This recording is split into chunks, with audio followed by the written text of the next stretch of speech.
through them down to, Those are going down to Matt, yep. I'm just gonna squeeze in real Yeah, go quick. for it. Testing, testing, testing. Sound pretty good? Yep, sounds good to me. it sounds Test, good. test.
Yeah, welcome everyone to the December 19th meeting of the Danvers Select Board.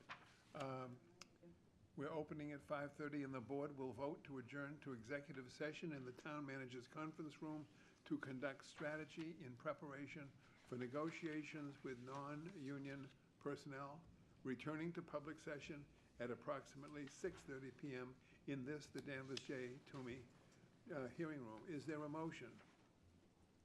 I think that was the motion. I'll second it. Thank you. All in favor? No roll call. Oh, no, excuse me, roll call. Kath, will you call the roll, please? Sure. Select Board Member Duggan, Yes. Select Board Member Bernard, Yes. Select Board Member Mills. Yes. Select Board Member Bennett, Yes? Select Board Member Trask. Yes. Yes. Okay, so we are going into executive session. Thank you. Okay. See you upstairs. See you upstairs. Who's missing on that? That's missing these.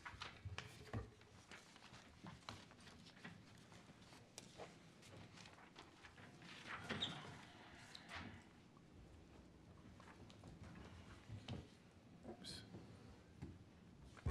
Thank you, Kath. No.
board. And Maureen, would you be comfortable leading us in the Pledge of Allegiance? Yes. I pledge Allegiance to the flag of the United States of America and to the republic for which it stands, one nation, under God, indivisible, with liberty and justice for all. Give this back to you, Dan. Keep, no, I got one. Sorry. The You're all clerk- set. Oh, thank you. Keep it. The clerk will announce the agenda. Approval of the minutes of December 5, 2023. Is there a motion? Move we accept as presented? And a second? Second. Second. All in favor? Aye. All opposed? It is a vote. Thank you. New public business. At this point in our meeting, we invite members of the public to make a statement on any matter they wish to bring to the attention of the board. Please limit your comments to 2 minutes or less. You may have questions or comments from the board member, but you don't, at this point, have a right to ask for a response on anything. We want to be informed. Is there anyone who'd like to speak? Hi. And would you please go to the podium and speak up so that everyone can hear you? Move that microphone right close to your face, please. I tell you my name? Yes, please. Maureen Accorsi. Welcome.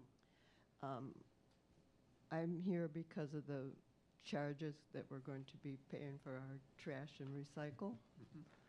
I'm a senior citizen. We pay a lot of taxes. Every year, my bill goes up, and and I feel that why all of a sudden are we going to have to pay for our trash and recycle?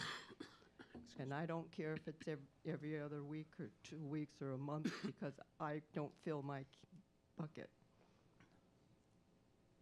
So, Thank you. I'm a senior citizen too, and my taxes go up every year and I don't like it. Thank you. Is there anyone on the board that would like to make a comment? No, I'm a senior citizen too. Thank you for speaking. Is there anyone else who'd like to make a comment to the board at this time? All right, we will proceed then, Madam Clerk. The board is in receipt of a banner application by Suzanne Maylock on behalf of the YMCA to be hung on High Street from January 22nd through January 28, 2023. Thank you. Is there anyone here from the YMCA to speak with respect to this application? Well, I'm from the YMCA, and I don't know that it's necessary to have someone from the Y. Is it comfortable with the board if we act in the absence of a Y member here? This is a renewal, so she asked to be present just to talk about her event, so it's technically a renewal. It would have been a consent calendar item. So she is not here. She does not appear to be. Well, Suzanne, I'll see her in the morning and scold her. So, Mr. Chairman, can I recommend that we move this as an addition to the consent calendar Sounds for good this to me. evening? And get her approvals ahead of the holidays. It is an opportunity for her to publicize the event. but- Okay, if it's my decision, I think it's a great suggestion. Is there any opposition to that? Well, the agenda is modified. Thank you, Gardner. The board will hear a presentation on the downtown revitalization by representatives of various town departments. Thank you, Madam Clerk. And Steve, do you want to introduce exactly what we want to accomplish tonight? No, I'm going to let Stephen King do that. Typically, I just say what they're about to say, so I'm going to be quiet and let our town engineer kick things off and introduce the team that we have present tonight. And You assume when would he you- said Steve, he was talking about you. He Why, should have been talking about this is Steve. true. This is true. Steve, will you keep your voice? Everybody prefers shocked. Stephen Thank King you. anyway. I'm used to that. Thank you, Steve. To introduce myself, my name's Steve King. I'm the town engineer for the Department of Public Works. Tonight, I'll be presenting alongside Aaron Henry, Director of Land Use and Economic Development, in the blue shirt, David Lane, the DPW Director, and also Brian Zacchelli, the Director of Planning for Danvers. And again, we're talking tonight about the opportunity for the downtown streetscapes improvement projects. So tonight, we're gonna walk through a couple of the key focus points, talking about the planning for the improvements. One, setting the boundaries of where the limits of work's gonna take place, why we're setting for the improvements, why this is like a key Steve, junction excuse time. me, is this going forward, or are you talking about existing conditions or things going on now? I'm gonna walk you through kind of a small outline of what we're gonna discuss throughout the presentation. Okay, Then we'll kind of do a wrap-up follow up, and then, allow the time for the board and members of the community who are present to ask questions Thank you. to the presenters. Thank you. So obviously, we'll talk about the schedule, why it's important, the critical path of the work. Aaron, if you want to just go back one more slide. We'll talk about some of the key design elements, and we'll take an actual virtual walk tour through the downtown area from Maple Square to Danvers Square, kind of show you what's existing conditions and where we're going to try and make some improvements to the streetscape. Then again, as I said, wrapping up with closing with questions, comments after the presentation. So if you can just hold your questions, write your questions till the very end, then we'll be able to follow up and answer your questions as they come up. The slide in front of us right now is a project extents. To our left is the current Maple Square, where we have the Gibbs and mobile gas station. Obviously, the ambulance center is also there as well. I wonder if you have a laser or a pointer? We're working on it. Hit that red button in the top middle. Back up 2 sentences, Steve. This one right here. Everybody see the light? No. Turn it on. There we go. Thank you. Just to recap, so we're talking about the project extents for the Maple Square to Danvers Square project improvements. Starting at our left on the northern section, this is Maple Square. Currently, that's where the mobile station is here, the Gibbs gas station. Over here is the old Hot Watt section, which is currently the new Maple Square development project. And then we have the ambulance service spot up here. Following through, we have the rail trail that crosses right around this section right here, the north-south trail, which heads from Peabody to Topsfield. Going in an easterly direction through Maple Street, we cross over School Street, Cottage, Cherry, and Central Ave, where we come into the Danvers Square. From Danvers Square, the project limits will basically go in one direction north on Conant Street to Alden, then High Street to Park Street, Elm Street to Page Street. And this will basically encompass our lighting improvement project, our streetscapes, paving, and any other infrastructure improvements that have taken place this far. Can we go to the next slide? So the critical question is why now? I'm sure a lot of people have witnessed a lot of the development and infrastructure improvement projects that have been taking place for the past 2 years. We recently just had a major upgrade to the natural gas infrastructure at downtown Maple on Maple Street, which occurred over the years of 2022 to currently 2023. We've also made significant improvements to our existing wastewater collection system through our II program. So basically sewer replacements and sewer lining is securing our infrastructure that way. We've done previously, over 20 years ago, we replaced our water main, so that's also been great at this point in time. Other key elements that are involved in the public and private development sector is the existing lighting fixtures. We're looking to upgrade those fixtures and bring them up to a more modernized, but still classic feel of the downtown look. Those parts are past their useful life, and we're looking to replace those as well. Also, the pavement is also at its end of useful life. With the amount of infrastructure work that's gone on and taken place over the past couple of years between individual services being tied into the water main and sewer mains, the natural gas work, and any other electrical work, communication work that's happened downtown, this is kind of a key junction point in time where we think this would be a good point to introduce a new kind of revitalization to the downtown area for Danvers. Lastly but not least, obviously we've done, Aaron and his team have done a huge amount of changes on the zoning. So now we're allowing a different type of use, mixed use, to kind of upgrade our business acumen down the corridor and also bring in more residential as well. So a culmination of these things together combined have kind of put us in a spot where it would be a good time to make some changes to our downtown.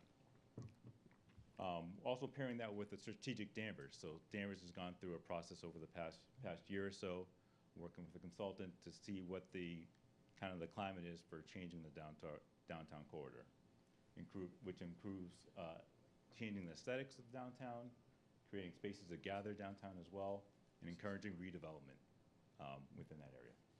Stephen, if I could just, the slide, I want to restate what you said just a little bit, that the slide you see here is somewhat of a sneak preview. We're going to be hearing the draft results of the strategic planning process in early 2024.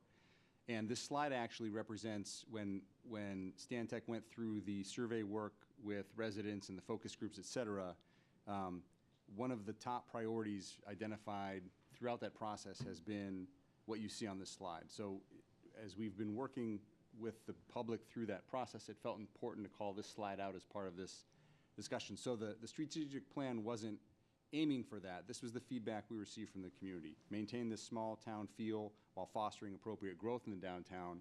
And then below that is improving the aesthetics, creating spaces for people to gather, and encouraging redevelopment of underutilized properties for new housing and new business. So we wanted to provide that as part of this discussion before the spring, because I think it really kind of ties in with the opportunity that Mr. King is describing. Thank you, Steve. Thank you for the follow-up, Steve. Next slide. At this point, I'm kind of let Brian Zacchelli through planning kind of walk us through how in past years we've gone through some changes and leading up to where we are today.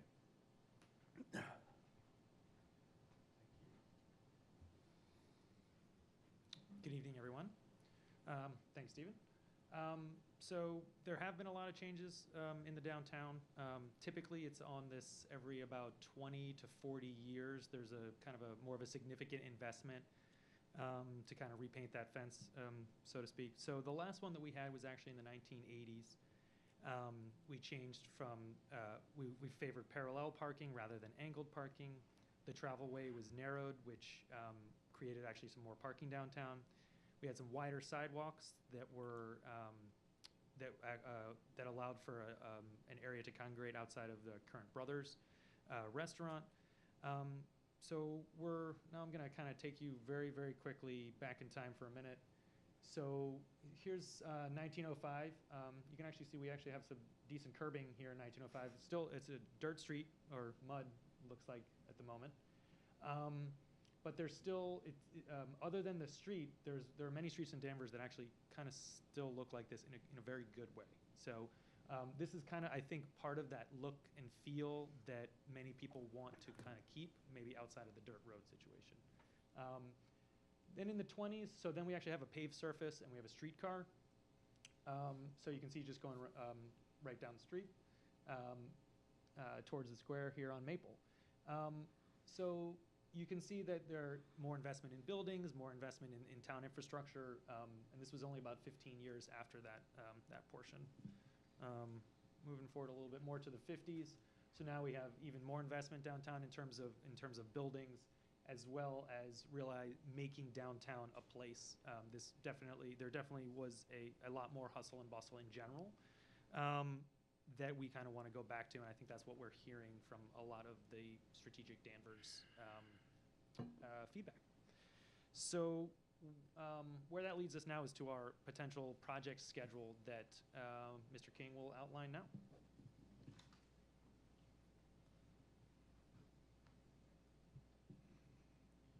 So as Brian suggested, over the past 20 to 40 years time frame, Danvers usually goes through a significant change in its downtown area.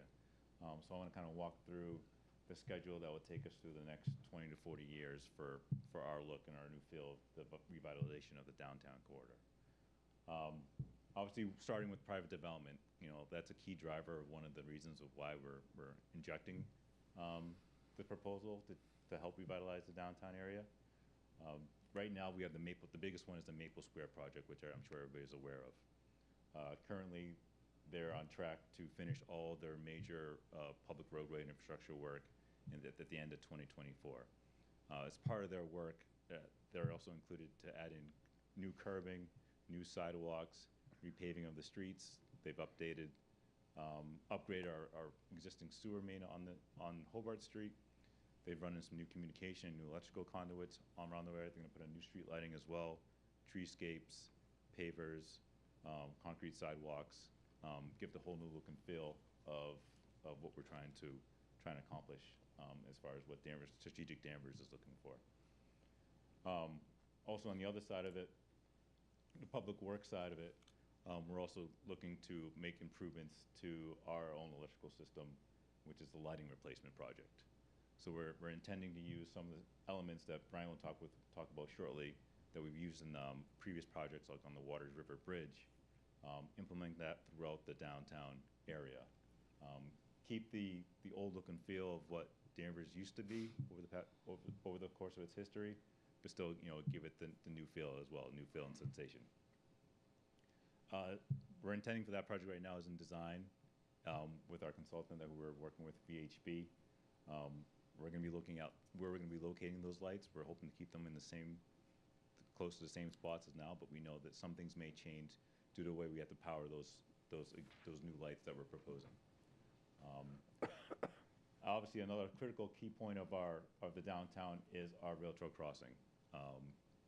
We know that's a huge asset that we like to keep for the town of Danvers, and it's basically trying to create an accurate crossing at Maple Street, right by Maple Square. Right now, we're partnering with a lot of different entities to kind of help us work through those different iterations of what we can think to do to make it a more safe and accessible crossing for all users of this Danvers Rail Trail. And we're also looking to try and get that accomplished by the end of summer 2024. And as I go through the tour and talk about, we have a few slides just dedicated to the rail trail as well. We know how important that is to the downtown area.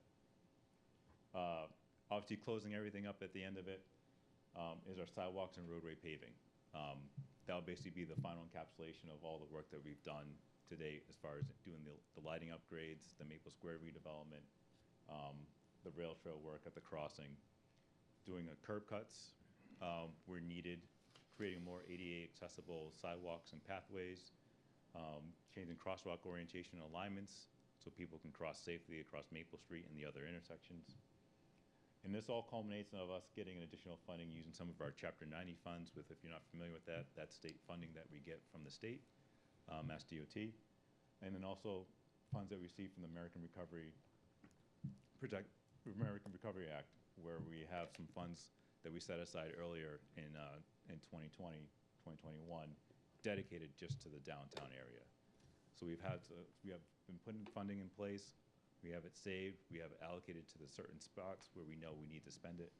And we'll be utilizing those funds to carry out some of the proposals that we're going to bring up later on in the presentation.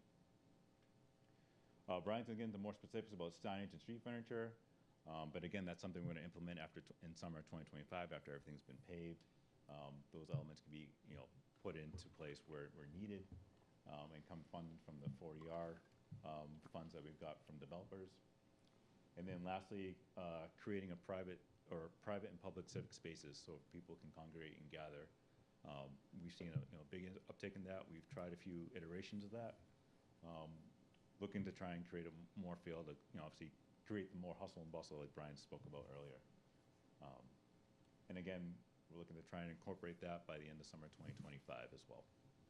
And Brian's going to take you through a few of the design elements that we'll be looking at to implement during the project. Thank you, Steve.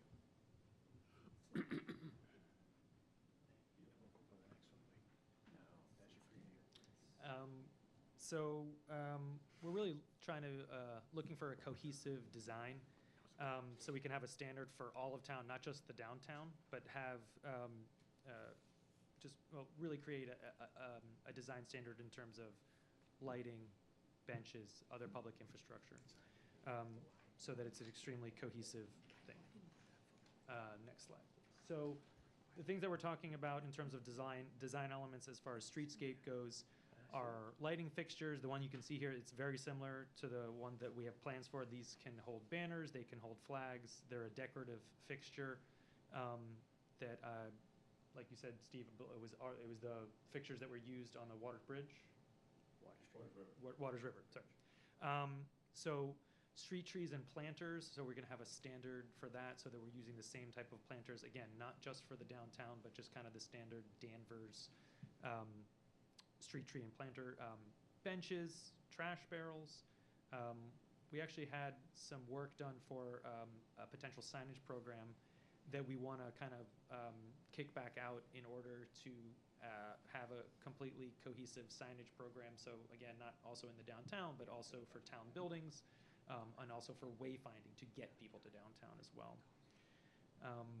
Again, all having standards for these, the things that town engineer was just talking about in terms of ADA compliance and complete streets, as well as community space. So the idea is that we would have just kind of a book, like a menu of options that we would be able to choose from that would be all kind of under one Danvers umbrella.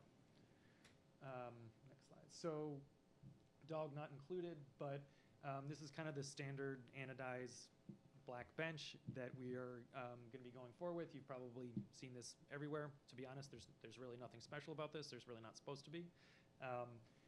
The barrels are going to look very similar to this. I think they're either going to look like this or potentially have a cover that you could put. There's a potential to put planters on these as well. Nothing's in stone, but if we had to say something, it would be this, or potentially with like a small rain cover on top. Next slide. So this is actually a design package that was done for Topsfield recently. This is actually very similar to some of the work that we had been done, I want to say 2.5, maybe 3 years ago, maybe more like 3 years ago. So again, we want to kind of revamp that signage package to have it not like this, but something like this in terms of having 4 or 5 standard-sized signs that we would be using for, again, town buildings, town resources, and wayfinding. And so to get into a little bit more of the specifics, specifically with this rail trail crossing, I am going to give it back to Mr. King.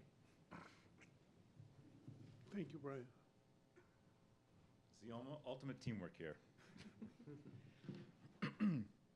So as spoken about before, the rail trail crossing, we've been working with a lot of partners to try and make this fruition come true. We all want us to be able to safely cross over Maple Street at a surface crossing for our rail trail. We know there's a lot of users that use it every day, families, kids, out-of-towners. It's a great asset and recreational facility that we have in the town. So we've been working with MAPC, Mass DOT, Essex Heritage, local Danvers Rail Trail Committee on finding a reasonable solution to be able to accommodate this crossing, knowing that we have 2 immediate crosswalks, one crosswalk with a signalized intersection and another crosswalk further down within a closed circuit distance. And I think we've been able to find a few solutions to that issue in order to make a seamlessly easy transition path to go across from the south to north or north to south. Go straight across. So the key element here is to actually make it stand out so that we know it's a feature, it's an actual crossing. Right now, if you ever had a chance to use it, you're walking down a curb, you're kind of crossing the street when there's no cars there, and then you continue on your way. Alternatively, creating this sectionalized crosswalk, whether we add a pattern to it, but we would be introducing curb cuts so it's accessible for all users on both ends of it. There's some features that we're able to relocate, so it's one seamless path going straight. You're not going to bend around or go on an S-curve around it as well. Also, having the other crosswalk at the Maple Square intersection as well is also an extra signalized one. So if someone wasn't comfortable using this crosswalk, they could go to the next one, heading west to Maple Square, cross over, and then continue on the trail. But either way, in discussing with our partners and everybody who's looking at this as a critical link for the Boston to Border Trail, know that there are solutions out there for us to be able to implement something that's a surface grade crossing and it's safe for everyone to use. Here we're kind of going to stop. We're going to pull out and we're going to do a kind of a virtual walkthrough of the existing area so you can kind of see. We've done a plan view. Now we kind of want to do a 3D view walkthrough of everything that we've been discussing so far.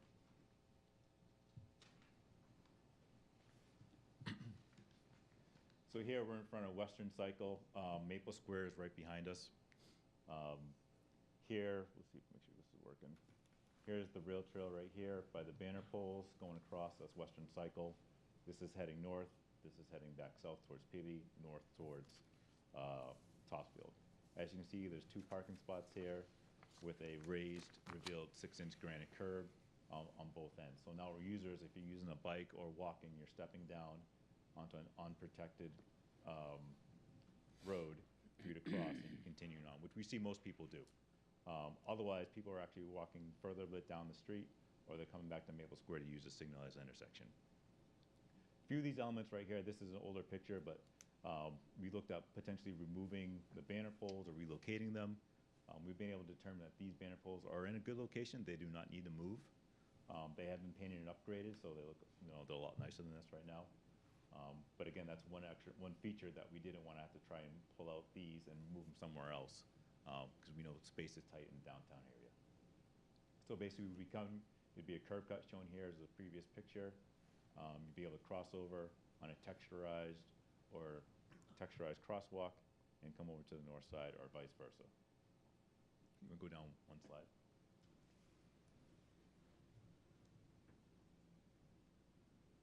Right there, that's good.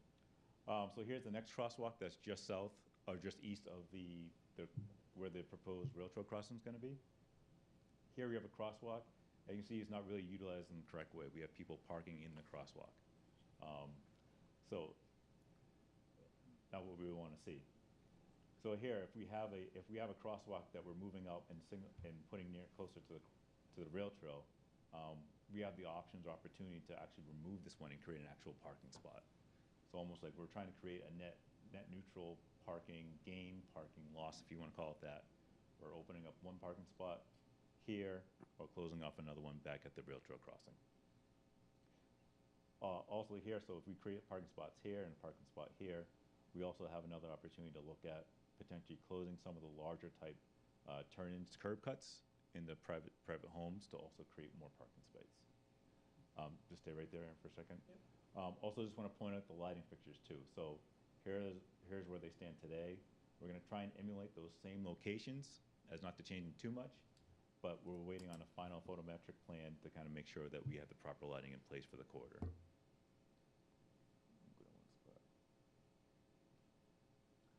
Here, this is in front of the old Danvers Hardware and New Maple Cafe, I believe it's called now. Again, we have an extremely large open curb cut. We have designated ADA parking spaces right here. What we'd like to try and do is potentially close this off, protect these even further so that no one's coming off into the road or pulling into these spots. They could actually still have plenty of space to come in and turn here and park here. But this would also be a protected spot so we can open up one more space within the downtown area.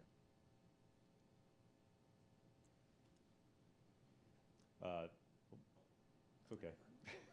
If Aaron just turns around for a quick second. Here at the intersection of School and Cherry Street on Maple Street.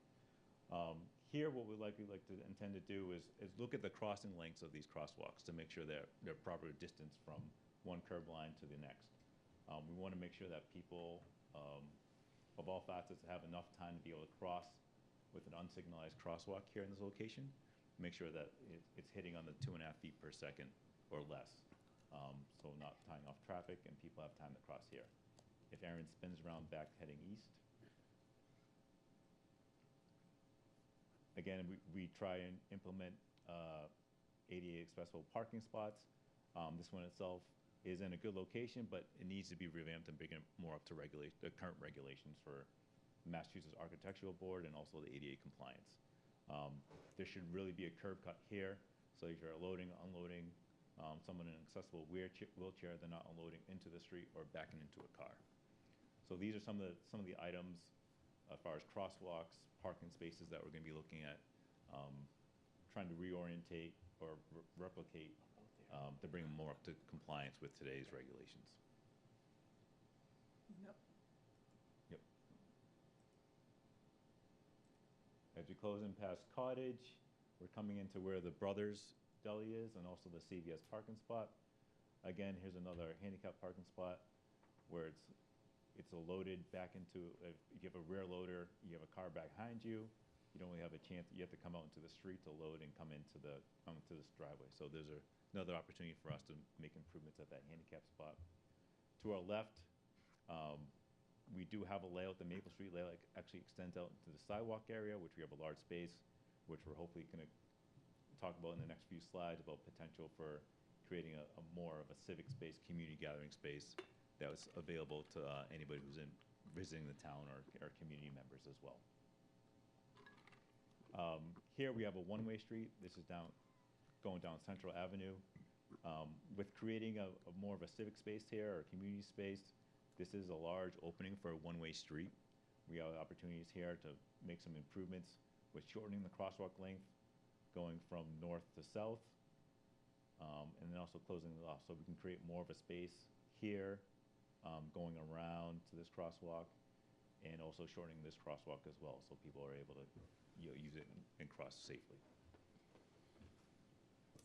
As Aaron keeps going, heading east, you see to the left, we have the CVS parking spot, which we have designated some programs there in the past for community gatherings. We have this is the Danvers Square area. As you can see here, as I've kind of been talking about in a couple times, we have extremely long crosswalks, all right? These really affect the patterns and timing of our signals in the area. We're going to be evaluating those signals and timings for people to be able to cross safely. Right now, the way this is orientated, you know, it takes you over 10 to 15 seconds, depending on your age and ability to be able to cross here once you press the pedestrian signal to cross. So again, we're going to try and reorientate this, shorten up the distance, make sure all these handicap ramps are in compliance or brought into compliance with the ADA accessibility guidelines or regulations. We're also going to be going back to Alden Street with lighting here, making sure that these crosswalks and handicap ramps are up to compliance. Same thing heading up the park. The lighting will head all the way up the park on High Street, and then heading back to Page Street as well with the new lighting. So pretty much that ends our tour, both 2D and 3D.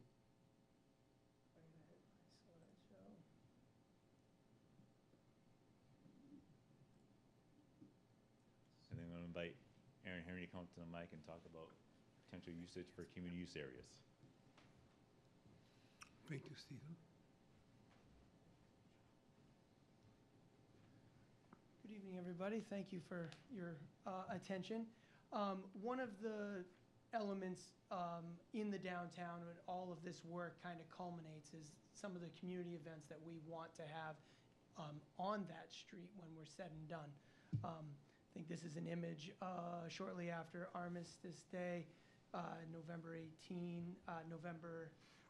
1918, and the town was celebrating the return of some of the soldiers. And again, this is area right now where I think the tree lighting would have happened just off to the left. So this is an area of downtown that has a long history of being used for civic gatherings, and that's one of the elements that we wanted to talk to you tonight about, particularly because we need some guidance from you all as to whether or not we should be going left, right, or center as we think about the community usage space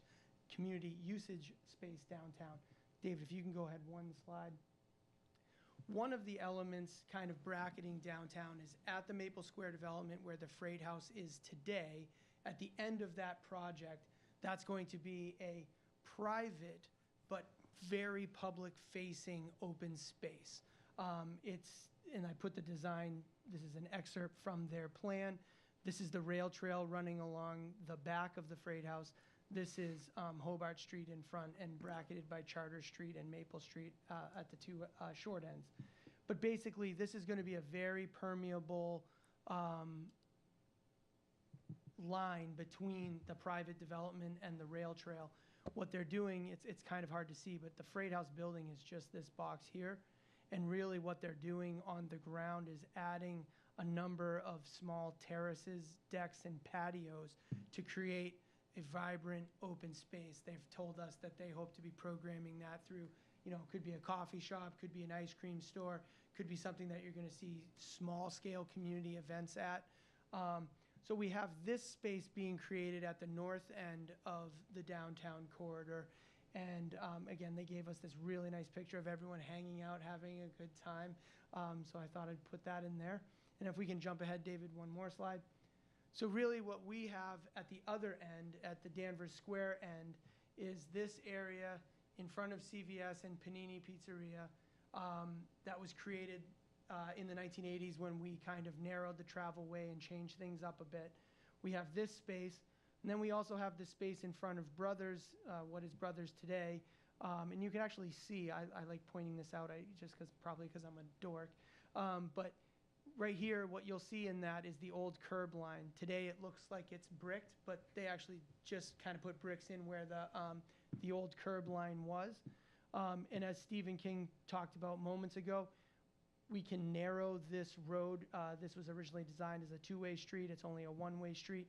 So we're thinking about adding a little area to this. So we have this area here and this area here that we really think that this is a good opportunity to create a more dynamic civic space. I think what we would look for is, from you all tonight, is some feedback on, you know, is the status quo, is that what you want us to pursue as we finalize design plans? At the other end of the spectrum, it's, you know, maybe taking this parking area away and turning that into, you know, a 365-day-a-year open space. We can really reimagine that and see something very different happening there. Or is it something in between where, you know, maybe this is the space that gets used on a weekly basis for community space programming, and this space is more transformable space. We do something, you know, pavement treatment that makes this, when we do a tree lighting or when we do the Danvers Rewind event, that this space can be quickly moved over to accommodate that, and, you know, feels just as welcoming as it, you know, normally does. But we basically really would like some advice from you all on which direction to go. Obviously, we have time and budget constraints that we have to deal with, but as we move forward, we were hoping to get a little bit of direction. We know you probably have a ton of questions about a lot of what we just walked you through in a very fast fashion, but in particular, we're hoping for a little bit of input on this besides any of the questions that you may have. And there we go. And this is an older version. I don't know why this is saving the old version. I will just add to this. From here, after your input, we plan a business meeting to discuss this with the downtown businesses and follow that up with a community meeting. Probably late February, early March is when we would try to schedule those meetings. So we do have some follow-up. But again, we'd like a little bit of feedback if you have it, answer any of the questions that you may have on what you heard. But in particular, we're looking for a little bit of guidance on the space in front of CVS and Brothers. And before, Mr. Chairman, if I may. Yes. On the slide before, I started to read the bottom. It said lessons learned from the parklet. Do we Yep. have any lessons? Well, I mean, there were things that worked, believe it or not. I know there's some people out there that said the whole thing was a disaster. We got a lot of positive feedback on a lot of it. I think where we fell short was having the staff and the resources at the ready to make that happen. So again, I think there were some lessons learned. A lot of what we did in that space could happen in this space, for instance. So again, there's a lot of the positives that we took from it weren't because we had it here. It was that we created the space for that event to happen. And again, we don't necessarily need all of this area to make that happen. Again, we could use the space if we are directed to go in this direction and transform that whole space. We will do that, and we will do it well. But again, I think we did do some thinking internally, and again, we can transfer what worked into any space. Mr. Chairman? Would members like to, you know, go in turn or just, you know, just speak up when some thought comes to you? Gadney? I have a list of things, but specifically about this while we're on the slide, Sure. if you don't mind. Is this, are we interrupting? No, the floor is Questions and yours now. answers. Okay, thank you, God. Go ahead. So, Danvers, if nothing, is steeped in history. And a couple of things, you discussed that as being a road narrowing. For those who may not remember, that new island where the flagpole, we'll call it Flagpole Island, is because it used to be in the center lane. And that was moved over around 2001, 2002. And the reason I know that is because when I first returned back to town, Martha Swindell and I worked on the project to put engraved bricks in that flagpole. So whatever you do, be really, really cognizant that the flagpole is iconic in the square. Yep. The tree is iconic in the square. Now the menorah is going to be iconic in the square. Those, Yeah. whether you shift things or not, that's an important element to the town's square history. Your whole presentation started with a Christmas tree right in what would have been the middle island. You're saying this is the base of the Christmas tree. You're saying Now, it was used to be in the once middle out of that here road. more? There used to be an island, Yeah. but separating the left-hand and right-hand traffic lanes. Yeah. Yeah. It was about 3 feet wide, and that's where Jimmy George would stand and direct traffic. And so it wasn't about, it was removing the island that was the impetus for moving what is now Flagpole Island. I think you'll have to obviously face the same kind of concerns and critique about parking, but that leads me to another, so I'll be very conscious about what you do if you decide to move that island in some manner. We did make a commitment, and there's a field of engraved bricks for veterans. Yep. A veteran marker we worked hard for. There was a lot of discussion about replacing the original wooden mast with a fiberglass mast. But I think it's iconic. People look down the square and see that huge flag flying on that huge mast, and it's important to them, as is the Christmas tree and now the menorah down there. Yep. So there's that. A couple of other things you talked about. You talked about signage as one of the elements of this. I can't remember what year, you'll remind me, but we did an extensive downtown traffic study. And one of the outcomes of that is convincing people not so much that there's not enough parking, but where the parking is. And in a very large recommendation out of that was improved parking signage. So I'm assuming we're going to take the opportunity to take that lesson Yes. and apply it when we do signage, when we do the signage that you're talking about. Yep, the planning office at that time parlayed the parking study into a wayfinding. There was a follow-up work on that wayfinding signage plan. Yep. And so that's what we're jumping off of for downtown signage. Okay. A couple of just as they come, stream of consciousness as you were going through, benches. My recommendation is look for bench donations. Just keep the same bench styles, but I am certain there are going to be people who will want to donate benches in memoriam of various people. The other thing I would like to see, I've always wanted to see, and I think we had adopted in one of the areas, is a community board.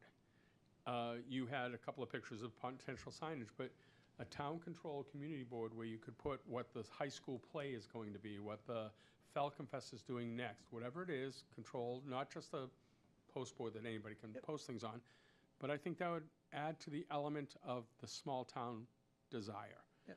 If I can go there and say, hey, when's the, what's the play that's going to be there down at the high school? What's the rally? Whatever it is. I think that would be important.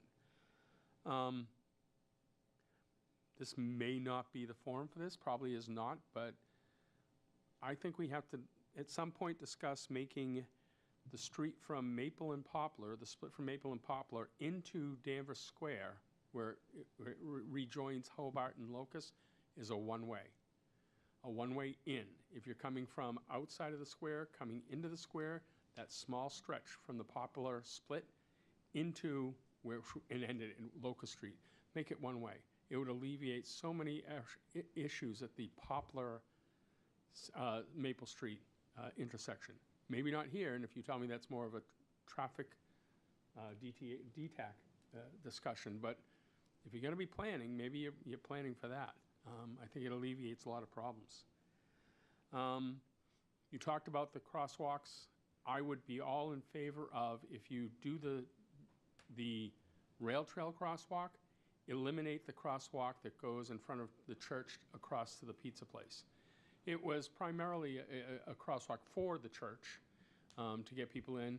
The church now currently uses primarily the lot on Hobart Street, so I think you're getting less traffic on that, and it eliminates having a third stop point, which only can follow up the traffic. So I would recommend, yes, eliminate that. Put in the rail trail. I got no problem. I'm excited about that, but in so doing, remove that one, which is not that far down the street, certainly within walking distance, because then you have the next one, which is down from the cigar store across the street. Yep. Reasonable walking distance. as a balance to the potential of stopping people 4 times in what can be very heavily congested anyhow. And then would these, if it's determined that the crosswalk on School Street and Maple Street is a long one, I get it.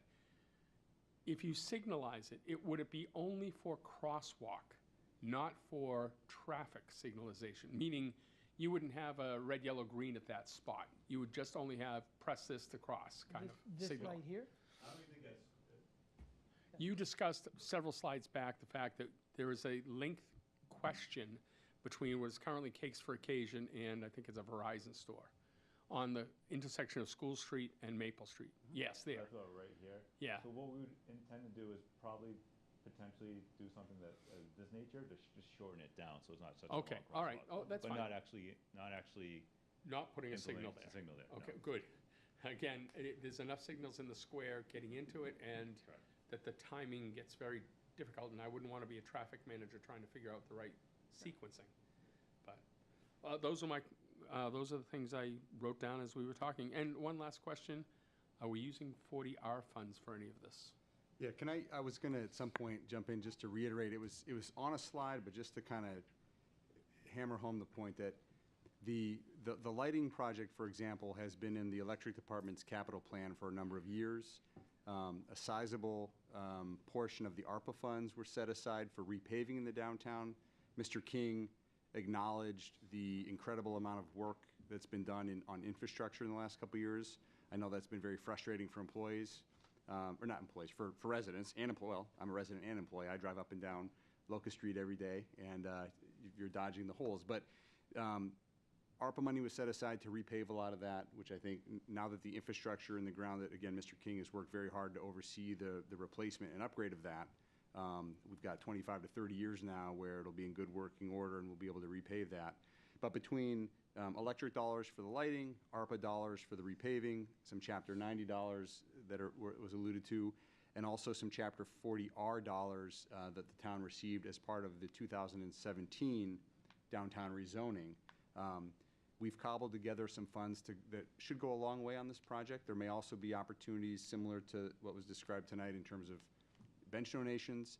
We may also, depending on free cash certifications this year and next year, be coming back to town meeting with ideas to enhance some of this work. But as was suggested, this is sort of every generation or so, there's a pretty sizable investment made in the downtown. And there's an opportunity right now. There's been a lot of work behind the scenes to work on infrastructure. I think the guidance tonight, in addition to the sort of the questions about where things are going to go, is sort of the broader question about civic space. There's been a call for that. It's unclear where the most appropriate places for that are, but there is quite a few different funding sources coming together to advance this project. Those are my questions, Mr. Chairman. Thank you. Thank you, God. Dan, did you have, Not at this time. okay. Maureen? Yes, hi, thank you. Well, you were answering some of it, the lighting fixtures, solar, grants from the state, when we said Chapter 90 funds versus how much we're going to use from our own funds. You answered that. We definitely need changes to the downtown. As I say, we need like a facelift to the downtown. And I appreciate what you say about involving the businesses. I mean, that's what we want, right? We want to attract businesses to our downtown. And with regards to parking, we don't want to eliminate any parking for them.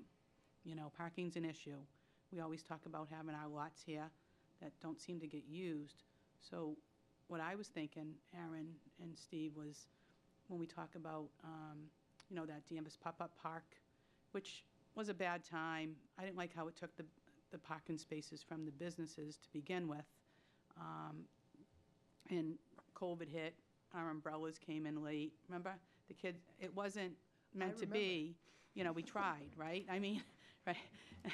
And what I was thinking about is the parking lot that we have here near the town hall. You know, when you if we use something like that for this, you know, some kind of civic organization spaces, because when you really drive through it, there's at the very end. I mean, I know employees, and I use it sometimes when I come to the meetings. But down at the end, you've got trailers, vehicles. It's not being utilized at all. You know, in the end, the old Cowan Fuel, you know what I'm saying? That's my idea. I do like the idea about the rail trail crosswalk, because I walk the rail trail, and, you know, to stop, to have to go way over here to cross. So that's great. I think that's really good. Let's see. What else did I want to say?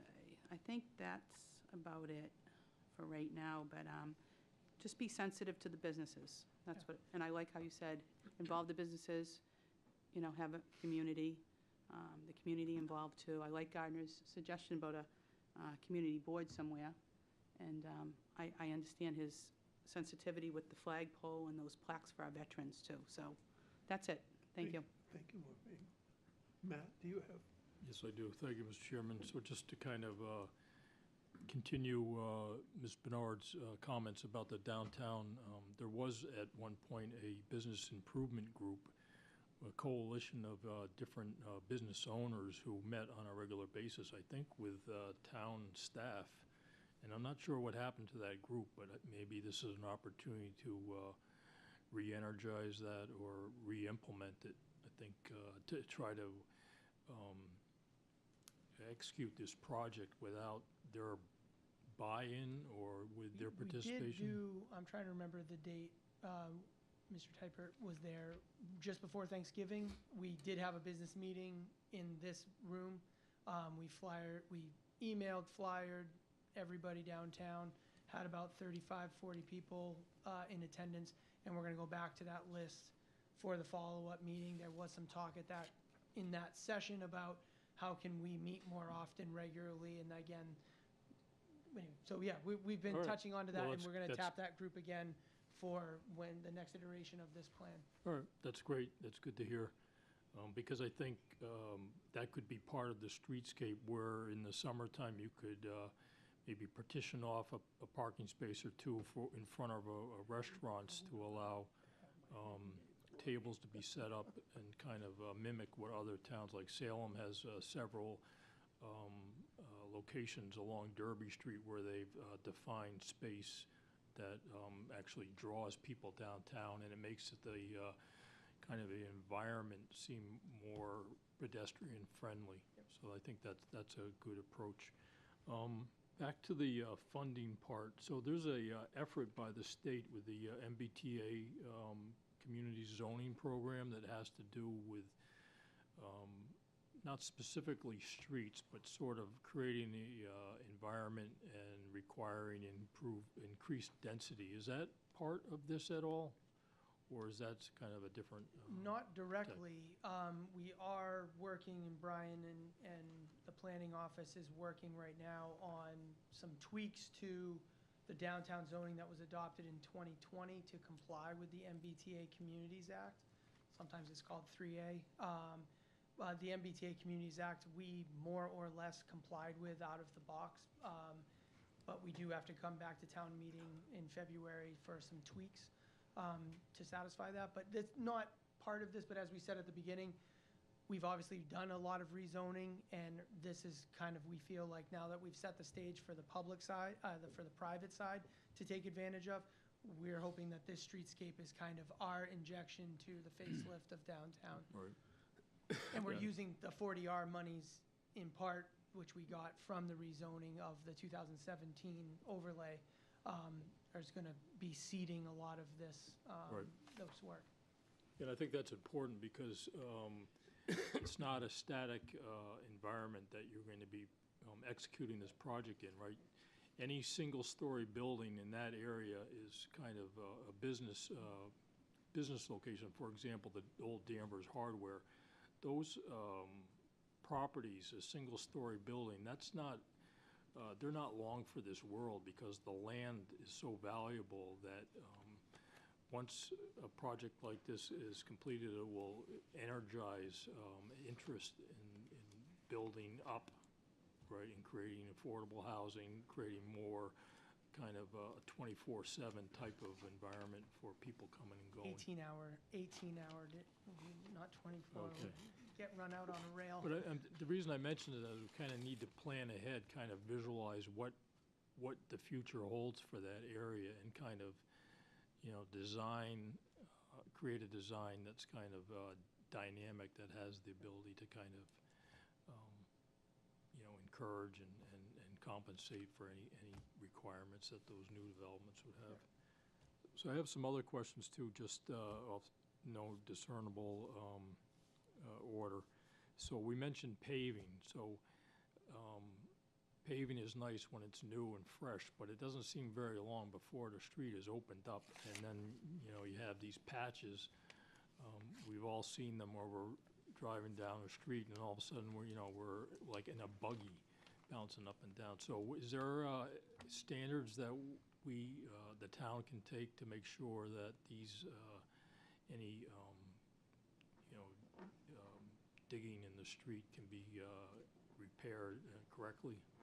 Yeah, so we have a 5-year moratorium on a road, meaning we don't allow any open cuts or excavations into a newly paved roadway after 5 years from it being installed. So that would hold true for Maple Street. In the case of someone needing service, so we don't want to deny anybody services to public water or sewer, if they do need that, then they would have to come back in front of Public Works Department and be able to provide a restoration plan that would be acceptable to us, and then also provide a bond or some sort to us to protect ourselves so the work gets done according to the way we want it done. Okay, that's good to hear. And I think, again, what we tried to do is, a lot of that subsurface work that we can envision needing is all been completed. So even if you had a Danvers Hardware or another site go to redevelop itself, it shouldn't need to cut into the street at this point. So again, we kind of felt timing was everything, and yeah, those are famous last words, but, Okay. so. All right, that's good to hear. And then specific to Maple Square, is the developer in charge of what the streetscape will look like at that location along the beginning of Hobart? Is that going to be the same look and feel, like with the light poles, with the curb cuts? Is it going to tie in with what we've heard tonight? Yeah, so we've obviously, in the pre-planning phases of the project being approved by the planning board, we had discussions with all the departments and divisions to make sure that we're aligning on the same type of fixtures that we want to see throughout the entire quarter. So everything should be aligning correctly. As if you look, you see it's going to be uniform, but not in the bad way, that it's going to be consistent look and feel down to the downtown area. And that's key, right? So Correct. we want that streetscape to be cohesive and kind of, standardized, where we look down the street and there's no, gaudy, there's a light pole of one style, and then you go down another block, there's a different style. Correct. Yeah. Let's see, what else was I going to ask? On the, I didn't hear much discussion or mention of trees. Is there enough width on the sidewalks in that area that you've described? Are there areas where we can plant more trees?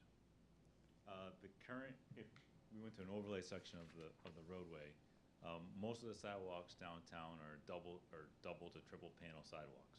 So there is enough width for tree planting and tree boxes to be put in. Yep. And we could pick species that would be more vertical than horizontal, so they really wouldn't interfere with pedestrians. Yeah, sunshade tolerant, Yeah. not 'Cause big root intrusive systems that pop up sidewalks as well. Yeah. Those are all things we can take.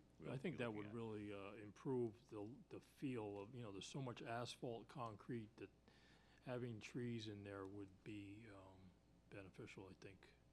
And having done having done at least 2 other streetscapes, and that's the reason we need the businesses to be with us, because streetlights and trees are wonderful, except if they're blocking your business's sign.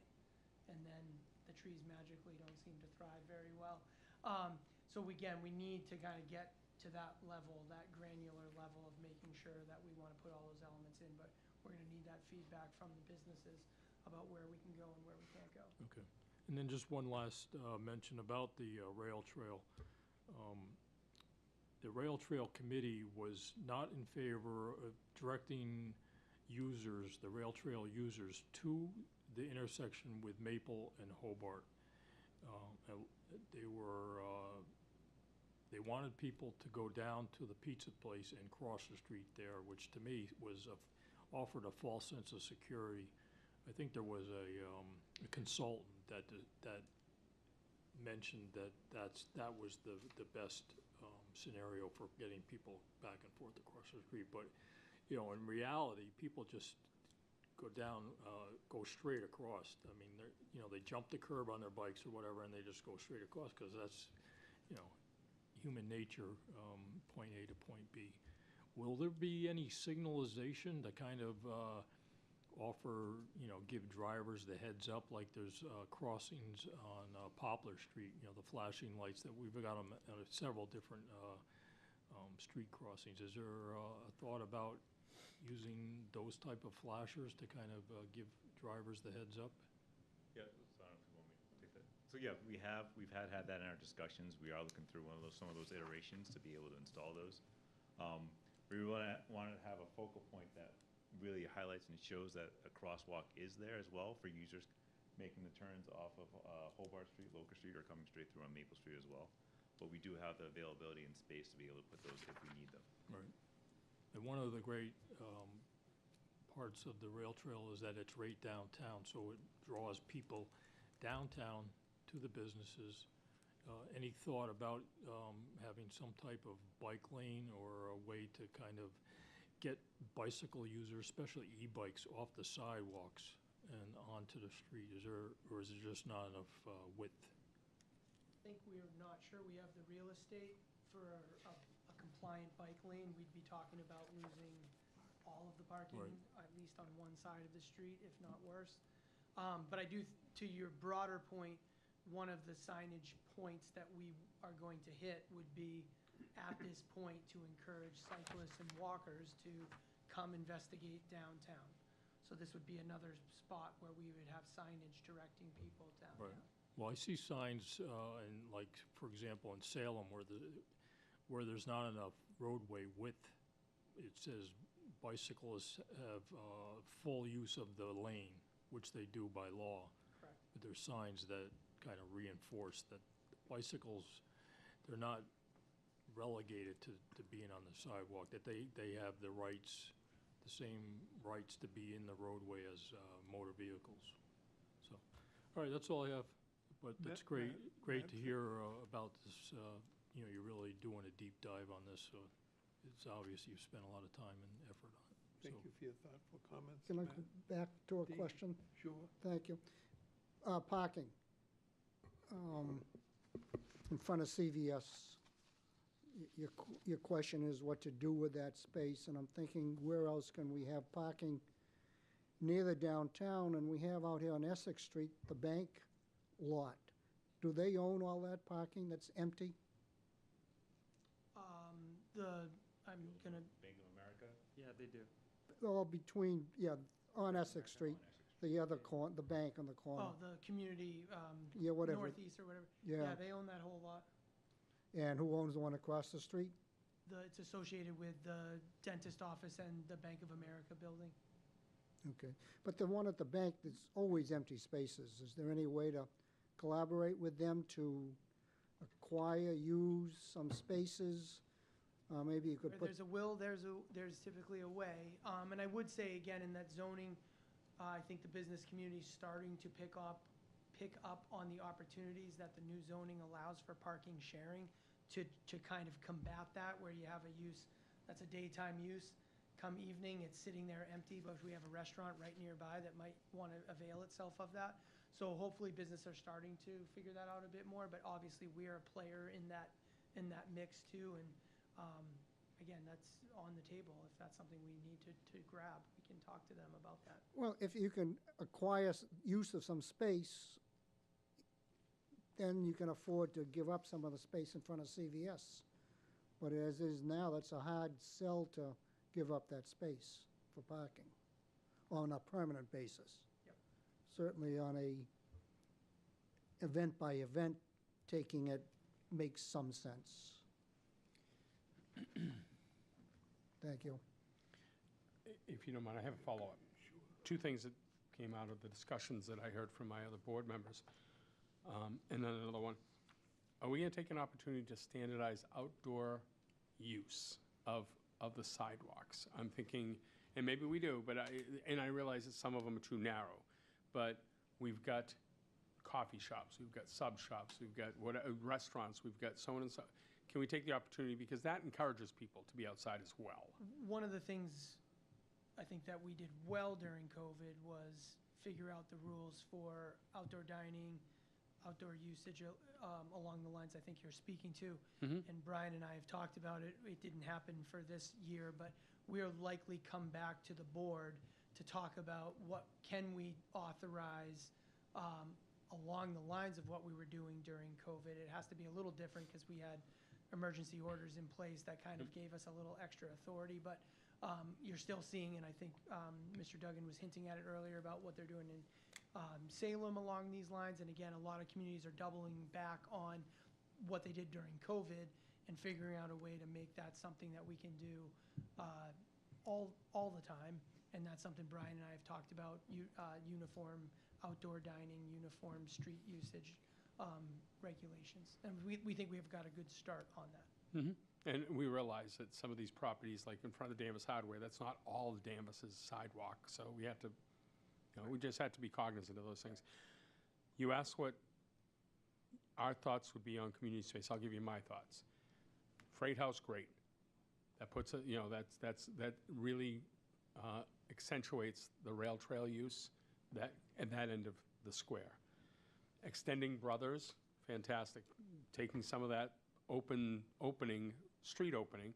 It also, there's a lot of people who ignore the fact that it's a one way and come back into the square. So that if you bump it out, that'll help eliminate some of that. I would, and the other thing is I would actually recommend a bump out that forces people to turn right off of Cottage. Because a lot of people end up taking, and it doesn't take much, you just have a curved turn, because a lot of people cut across and it's problematic. It is a no left, I mean, it's signed no left turn. I know it's signed, Right, all right, but just you pull making up sure and the I'm- sign's not on the same side as the stop, it's on the opposite side, and all you have to do is you can create a little bump out curbing that forces them to the right-hand side. Flagpole Island, I think, should be, as Dan said, remain as needed, as is. Leave the parking, leave the handicap parking there, and when Falcon Fest has to do something, when the tree lighting, when the menorah lighting, when all of those things happen, those businesses don't begrudge us those celebrations. But taking it away, it's kind of in the same vein of you have a parking lot that's used during the day, can other people use it at night? Well, here, if you don't use it during the day, people are going to lament the fact that they don't have those parking spots. So I'd say leave that is. And then, I don't know if you've given that a thought, but you've talked about when you first outlined this whole space, what you called downtown, it included going somewhat over on a high street, and it also included going as far as Page Street. Is there an opportunity for community space in either the parking lots, the section of the parking lot where Elm and Cherry is, or on High Street right after that first building on the right, where basically the only way I can describe it best is where the bus stop used to be? Yes. So and I see value in that because it draws people from being just downtown, just in this point center of town. That's why I'm excited about the Freight House. It's going to draw people to that end. And if you're really encouraging the development of the square as a larger square, putting it either at the parking lot, I'm sure my age, across from Murphy's or Fresh Market or whatever, or the one across from what's now the Berry Tavern, carving off a space, part of that, some or all of that for community space. Whether it be, and I don't, pop-up park, whether it be a summer thing or not, I get it. And that probably would be a more appropriate place for what we'll consider a pop-up park for several months during the summer to encourage people to come down and utilize both those areas. Because as soon as you turn onto Elm, you've kind of lost that.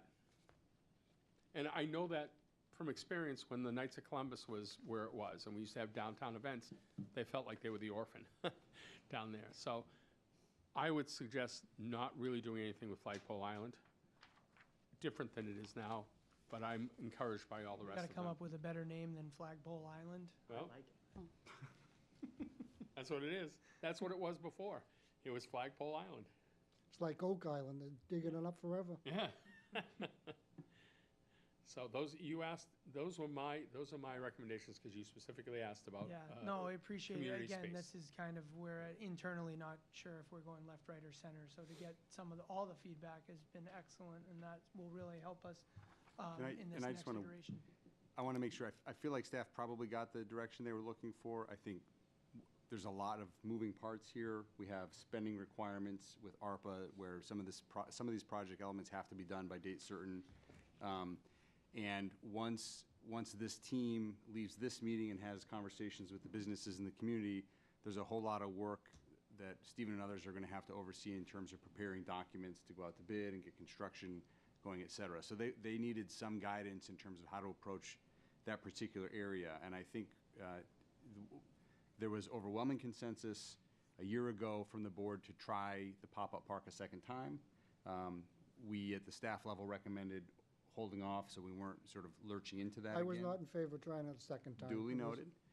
But I think the approach that it sounds like the board is coalescing around is making some investments in front of that sea of cement in front of Brothers and the barber shop, and turning that into a more usable space, and then designing the repaving and potentially pavers of the space in front of CVS as being usable for more of a hybrid approach, where if there's an event like Rewind, that entire triangle can be a sort of a contiguous space that can be used for community gatherings, but otherwise it's available for parking as it is today. Is that a fair summary of what was heard? Okay. Dan, did you have comments or questions? No, I think Steve wrapped it up pretty well. Yeah, I just wanted to say that, are you done for tonight? Oh, if you have more questions, Mr. Chairman. I was just going to say that Brian and Steve and David, you're the one that always get blames for everything. Did you have anything that you wanted to add tonight? I'm really good behind the scenes. I'm good. Right. And the things that occurred to me is that the pop-up park I thought was a great idea, but it was like the worst heat wave and the unavailable umbrellas that kind of sank the ship for us this first time around. Thinking in terms of open space and space for people to gather, I keep thinking now, the downtown is never going to be as beautiful as the river. But you know, people love to take their lawn chairs down to the boat ramp, to the lawn down there. I mean, that is heaven, especially for senior places. They just love to sit there for 3 or 4 hours and talk. So I'm feeling that we're going to have some prettier places in the square with appropriate parking, where people can also find a pretty place. And then finally, it's just every time you show that 1905 picture, I'm not that old, but I remember Danvers Square. And I guess someone asked about trees, and that beautiful, the 1905 picture, which shows the trees up and down Maple Street. I kind of remember a lot of them, yes, but I never remembered the trees. And in fact, I'm trying to think now whether we have any trees in Danvers Square. When I was geeking out on putting some of those pictures in, if you look at the difference between 1905 and 1920, it's quite dramatic. I mean, there must have been, most of these trees came out in that era, and most of these buildings were replaced in that era, because you jump ahead only 20 years, and it's a transformation. I mean, this became downtown probably in that era. Thank you with the all. railroads But coming in before and we all that. conclude, Right. Wally Tybert, who's from the Finance Committee and also some of old Danvers, did you have anything to add, Wally, or thoughts? Mike? No. Wally, if you would go to the Viewing podium, audience please. wants to, So at your rail trail crossing, one of the biggest things in that entire intersection is you're going from east to west there, and vice versa in the afternoon. If you don't really hook that up with the lights, the traffic lights that are at the intersection, just because somebody came and whacked the yellow lights when the sun's directly in your eyes is not going to work. And that being said, parking will always be a big deal, particularly employee parking down here. Please take that into consideration, because, the one thing we haven't heard on this level, and I know it's coming, is what do the businesses need to survive downtown? Please don't forget that part. Well, while Wally's there, can we buy the Masonic Temple property and make a park? We can buy whatever we want to. I think I've been preaching that for a couple of years, but we don't. We have been working with Kathy Simon over the last couple of years. I will say we've tried to create long-term parking in every one of our lots to try to make sure that employees don't have to be that far from their place of employment, but get them out of the ground zero parking spaces adjacent to the businesses, because those should be for customers. So we've created we have signed probably 30 to 40 parking spaces, re-signing things downtown to kind of push the employees that need 4 to 8 hour parking to the edge. And to your point about what the businesses need, we've had a lot of conversation, especially at this end of the square, or this end of the corridor, about what time limits are appropriate for certain types of businesses. And I think, again, as part of this process, I would be surprised if we don't hear more from the businesses along those lines, like, hey, 2 hour parking is not good for me. I need 30-minute turnover. I need 1 hour turnover. So I'm fully expecting to have that granular of conversation as we get through this process. But Doesn't matter how beautiful it looks, if the businesses are still empty. right, no, understood, absolutely. Thank you, Wally. Thank you, Aaron. Members of the board, any other questions or comments before we move on? Madam Clerk, would you read the next item? The town clerk will present information on vote by mail for local elections. I think that's you. It would be. Tonight, I gave you the important dates to remember for the local election for the May 7th, 2024 election. That's this here. In addition to that, in your packet, I gave you a breakdown of election information from beginning in March of 2020 through May of 2023, with some vote by mail numbers, which included the number of ballots requested for vote by mail, how many went out, how many came back, how many people voted in person early, and the total ballots cast. One of the things for 2024, Reporter. we have 4 elections. The first one is in March, then we have May, then we have September and November. You replace them with The Caroline. state will be sending out the vote by mail cards to every registered voter. And those cards, as they did back 2 years ago, are going to include all elections for this year. That's going to impact our local election in May, because any voter who checks off all elections for this year will get that card prior to the ballots that would technically go out for May. The board does have the option to opt out for local elections, but it's now required for all state and federal elections. So if we don't participate for the local election for vote by mail, we wouldn't be able to gather data. So really, the only way to gather data to find out what the impact of doing vote by mail for the local election would be to participate in it. If we were to choose, if the board decides to opt out, any voter that requests a vote by mail ballot for that March election, we would have to send them a letter telling them that we are not going to participate in vote by mail. So we'll either have the option to send the voter a ballot or send the voter a letter telling them that we're not participating. So what's going to happen is the Board of Registrars is going to hold a meeting prior to your next select board meeting, and we would prepare a recommendation by the registrar of voters on what we feel would be the best direction. And then at our next meeting on January 16th, we would hold a public hearing on vote by mail for the local election. I can answer any questions anybody has at this point, but we're not taking a vote tonight. Thank you, Kathy. Board members? Sure. Any questions or comments for Kathy on that? No, she explained it very thoroughly. Thank you, Dan. Gary? As part of our deliberations or part of the recommendations, will we know whether we're gonna participate in early voting? In-person early voting? In-person early voting. So the select board has the option to opt out of vote by mail. In-person early voting is only allowed with a recommendation of the registrars.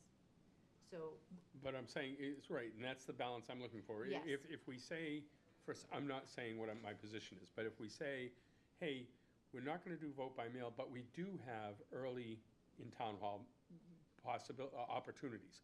I'm just looking at what all the opportunities are Right. when they come back to us with a recommendation. yes. Because they may balance one against the other. Right. What we want to consider is, when you look at the numbers that I provided to you for the May 2nd, 2023 election, we Yep. did last year, the board opted out of vote by mail, and we did an in-person early vote day, and we got 160 people came to early vote in person, which really isn't a large number. The last day to register to vote would also fall 10 days prior to the election, which would be a Saturday. When we meet with the registrars to talk that through, if we were to do an in-person early vote day, we would be able to utilize that time to train poll workers, to prepare for the election the Saturday before. One of the things to consider is that if we were to participate in vote by mail for the local election, it's likely the state would reimburse for most of those costs. If we don't participate, they are not going to reimburse us to mail a letter to the 6,000 people that we may need to send a letter to. So when we get the recommendation, if we can, to make an informed decision, it's a couple of data points. One is whether we're gonna do, in-person voting early. Yep. What the cost of in-person voting is, what the cost of mailing, if we decide to opt out, would be. And then there's there's pros and cons that maybe you can't quantify in a dollar, like we would lose the opportunity to see the data. Right. So, but that's an important data point. Right. So if we can get those included in the. Well, I think that I'm not going to be able to come up with a cost for if we opt out.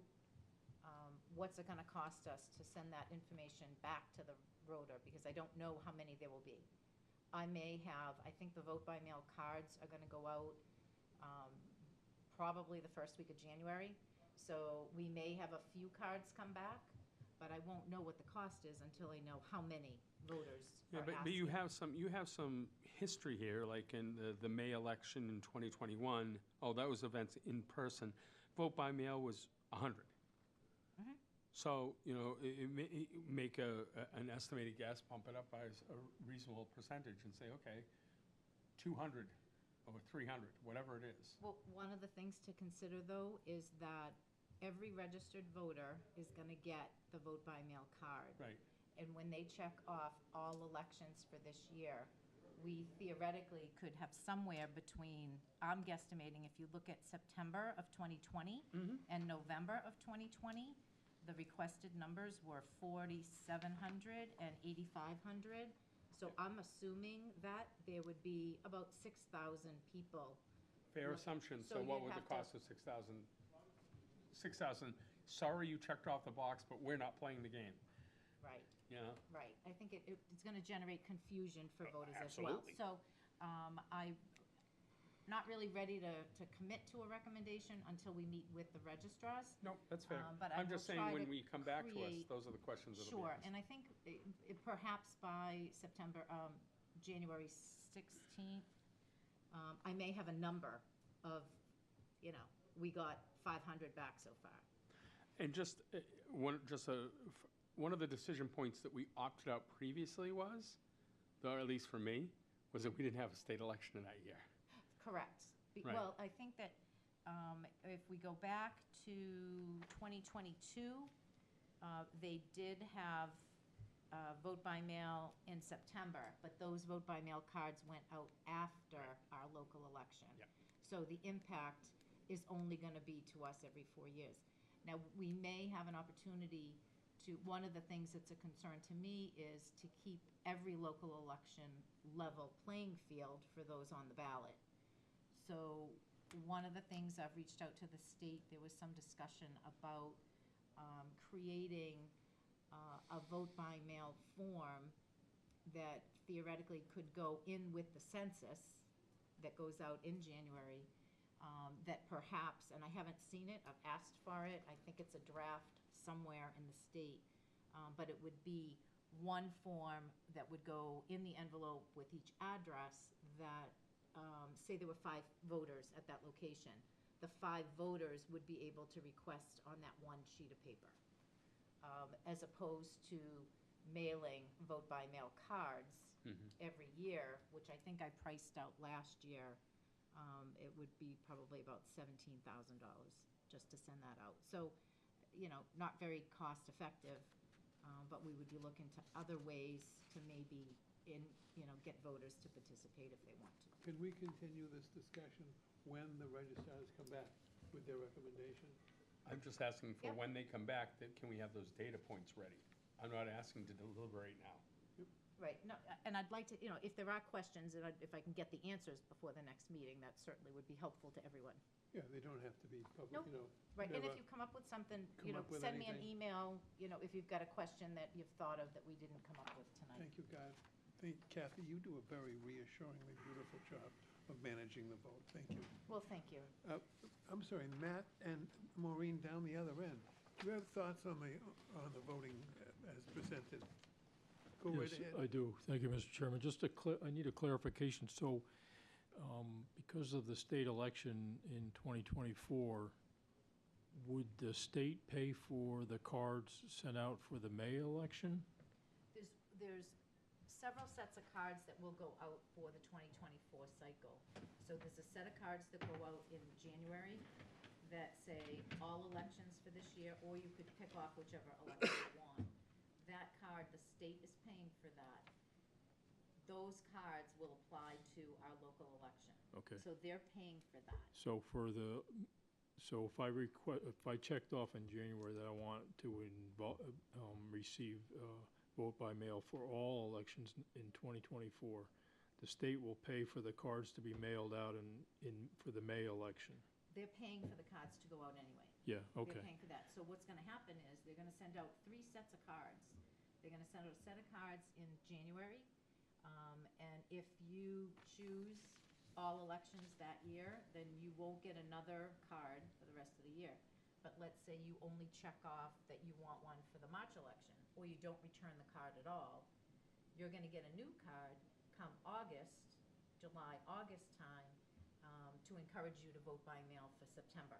Okay. And November. Again, that card will say all elections this Right. year. And then again, if you don't respond in September, you will get another card in October asking you again to consider the November election Okay. for vote by mail. And your concern is that we would want to mail cards for every May election to be consistent for every year. And so for example, in 2025, we would have to eat that cost of sending the cards out for the May election. Correct. The state is not requiring us to send out a Yeah, I mailing. see. Okay. In an ideal world, if you had an unlimited budget, yeah, that would be great. Yeah. Is it realistic to do that? Not Well, really based on. materials, the postage, the labor time. involved. Correct, Yeah, correct. I'm sure it's expensive. Okay, that's all. Thank you, Thank Mr. you, Chairman. Maureen, did you Yeah, have I just thoughts? want to say that I think the town clerk, really does a great job with all this information, letting us know, letting the people that are watching know. And I'm with Gardner. Let's see what the registrar has to say. And I would say let's go with what the town clerk would recommend, because she's always trying to watch dollars and cents for us. So, yeah, I think it's going to be interesting to I see what quite happens. Quite agree, and Yep. also, the town clerk is always available by telephone to anyone who has questions about voting. There you are, Absolutely. Kathy. Yes, yes, thank you. Thank you, members. You The ready? next agenda item, please. The board will discuss the town manager's fiscal year 25 through 29 contract. Thank you, Kathy. The town manager's current contract is a 5-year contract, which was the second 5-year contract, and the board has considered renewing and, excuse, oh, I'm sorry. That's okay. Thank you, Dan. And I'm wondering now, having discussed this in executive session, is there a motion with respect to this item? Yes, sir, Mr. Chairman, I have a motion prepared that Yes. I will read with your okay. Thank you, Matt. Would you proceed? Okay. Thank you. I'll make a motion to approve a successor employment agreement with the town manager for fiscal years 2025 through 2029, inclusive of the following 3 amendments that will increase the town manager's overall compensation by 3.5%, which is consistent with other non-union employees. The first amendment, that his fiscal year 2024 salary be set at $219,914, which is a 2.5% market adjustment. Second amendment is that his 457 contribution be converted from a 9.5% of salary, which equates to $20,891, to a flat amount equal to the normal IRS limit, which is $22,500. And the third amendment, that his auto allowance be adjusted for the first time since 2016 from $5,500 a year, or $106 a week, to $6,500 a year, or $125 a week. Thank you, Matt. Hearing that motion, is there a second? Second. Second. Excuse me. And now we'll have discussion on the motion for anyone who wants to make questions or comments. I guess, Matt, you may not have any, having made the motion. Gardner? We went to executive session. I was one of the originators of the first contract in 2014. We talk about making sure our employees, all of our employees, top to bottom, are fairly compensated in relationship to the private sector market. We take great pains to do management compensation plans ahead of actually doing reviews and looking at performance, and say, if you perform in this way, we are going to get specific rankings and specific percentages. We also don't seek to race to the bottom. We're not looking to have people, and we will not retain people if we were at the 25th percentile, 40th percentile. People are driven by many reasons, but money is often one of the larger factors. Some of them are professional growth. Some of them I want to get a title. So in this case, we looked at comparable towns in the area, and being a town is an important part of that statement. Cities have different structures where the mayor is supplemented, his or her role is supplemented by staff that the town manager doesn't have. The town manager has responsibilities a mayor doesn't necessarily have. And we are moving the town manager, Steve, from being in the 30th percentile and moving him up just over midpoint. We're not putting him at 75th percentile. We're not putting him at 80th percentile. We're saying, given like-size communities, like-size populations, like-size budgets, like-size signs, that he is slightly above the median. I respect that, and we want to retain people, and one of the best ways is paying them fairly and well, not extravagantly. I don't consider this raise to be an extravagant raise, and I want to retain him for another 5 years, so I think it's a good stepping stone to completing that. I fully support the motion that Mr. Duggan made. Thank you, Gard. Dan? No, I second the motion. Okay, anything We're done. further? No, God, that covered it. Maureen? Thank you, Mr. Chairman. As I keep on saying to everybody that our biggest asset in our town is the employees. We want to keep them, we want to compensate them well for all they do for our town. You know, looking at our peers and the town managers, and everything, we're trying to be transparent. It's all, people can look, the internet's wonderful, good and bad. Look at what town managers are being paid in our surrounding area. Steve has been underpaid. With these motions that my fellow board members have made, he has gone into the 60th percentile, where some of my other board members said to me if I didn't go along with this, they might push him in the 75th, which I don't agree with. But despite the rough times, I feel that the town manager does do a lot of work. He puts a lot of effort into this town. I don't think it's that much of an increase. I was more for the 2.5% increase, but I think with the COLA and all that and these fringe benefits, if we want to call it, pushes him up to the 3.5% increase. You know, we got to look at it this way, okay? If we were to replace Steve, what are we going to have to pay? Would we have to pay more? I think we would. So I don't think it's unreasonable. I have voiced to my board members that I'd like to have stuff ahead of time. I'm one that likes to process things and not just have an executive session and have the papers in front of me, so I can do my own research. We don't want the best, pay the best, pay the worst. We want to be somewhere in the middle. And if we looked at the data that was provided tonight, it is pretty much in the middle, like Gardner had said. I voiced my concerns with Steve numerous times about the budget and affirming to him about spending the money. Biggest thing is employee retention. You know, we want to keep our employees. We talked about how to keep the employees, that we got to pay them well. You know, they're worth it. We need these town employees.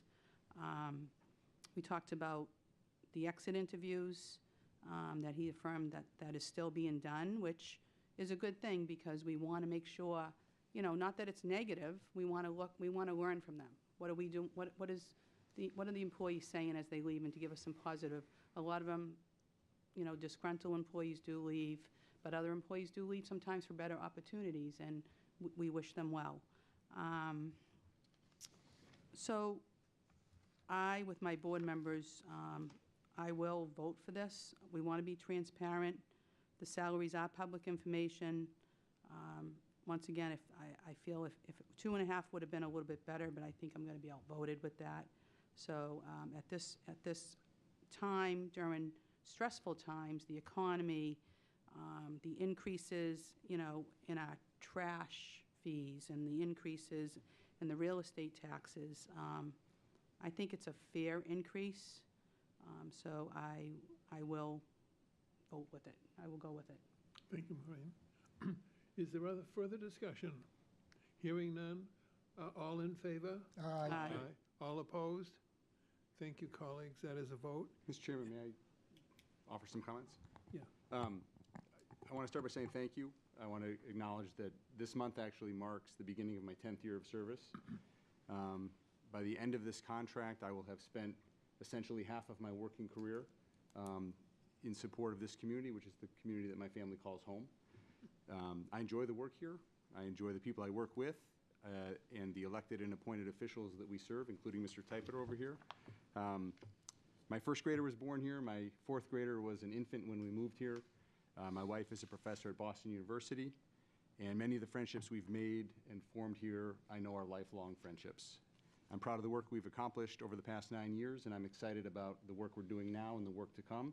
And I think the presentation tonight of the downtown revitalization is a good example of that work.